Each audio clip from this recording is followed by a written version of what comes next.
How do you accept a recommendation that was written for you on LinkedIn? This is what you do. You go to your LinkedIn, and then you go to the person that has written a review for you. In this case, Al has written a review for me. And I'm going to go to my messages, and it says here, Al sent you a recommendation, review recommendation. So I'm going to click here to see what he wrote, to see if I can accept that. Now, let's say, then let's go through here. And basically, he wrote some good stuff about my podcast, which is all good. And because of that, then I can click here and I will say add to profile. Okay.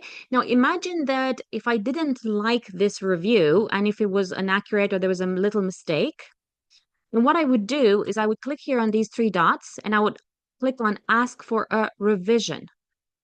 And if I didn't want this recommendation at all, I would click on dismiss recommendation. Okay. But because I like it, because it's pretty good, then I'm just going to click on add to profile, and that's it.